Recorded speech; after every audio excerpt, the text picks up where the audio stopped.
When I was in college, I had a friend, his name was AJ, and the first time that we ever hung out, we went to see the movie Field of Dreams. And at the conclusion of the movie, we ended up on the roof deck of this parking garage in a mall in South Jersey, and the two of us are crying our eyes out. We barely knew each other, and we were doing circles around my car. We were refusing to look at each other. We're going, "Are you okay? I'm okay. Can you drive? Yeah, I can drive."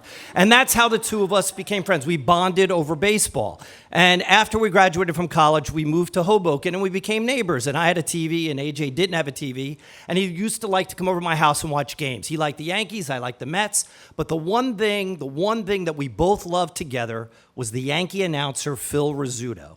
Now, Phil Rizzuto had a Hall of Fame career as a shortstop, and when he retired, he became the voice of the Yankees, or the Yankee broadcaster, for 40 years. And he was known for his catchphrases. "Holy cow, did you see that? Unbelievable!" And he became immortalized in the Meatloaf song, Paradise by the Dashboard Lights. He calls the game that takes place in the back seat of the car. And the thing, though, that AG and I loved the most about Phil Rizzuto was his stream of consciousness storytelling.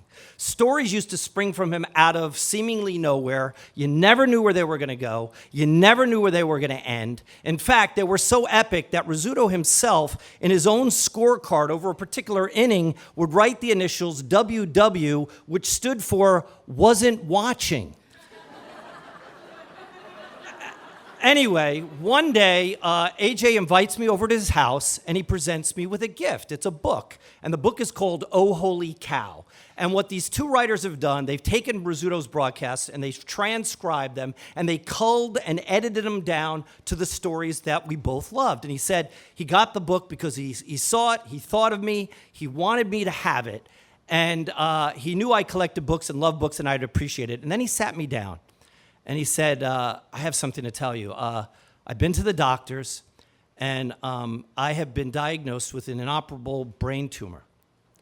And a month later, AJ dies."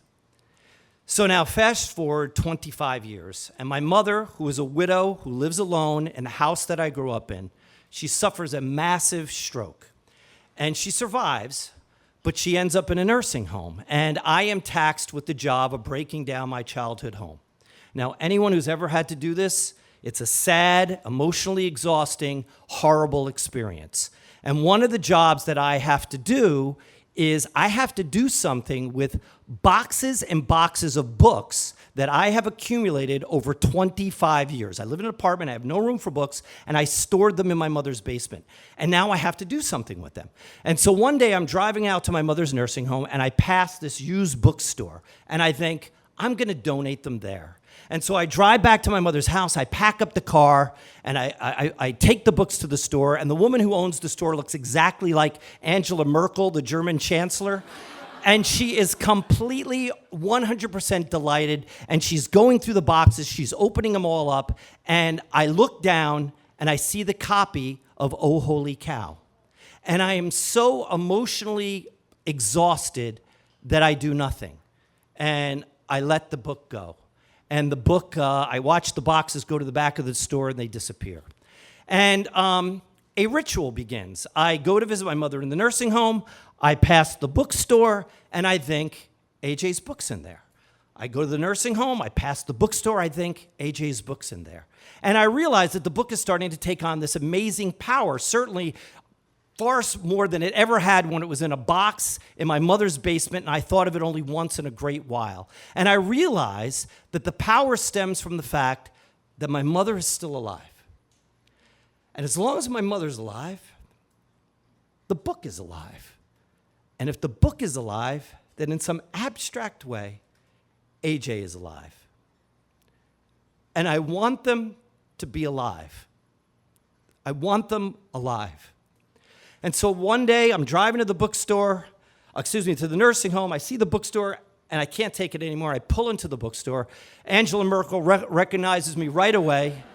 And I say, "Listen, I gave you a book, and I need it back." And she says, "Well, if we still have it." And so we search the bookstore, and we can't find it. And so she brings me into the basement.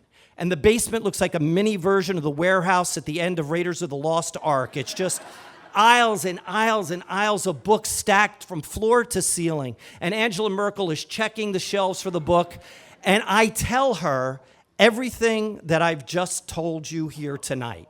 And finally, she finds the book, and she takes it off the shelf, and she looks down at the cover, oh, holy cow, and she smiles.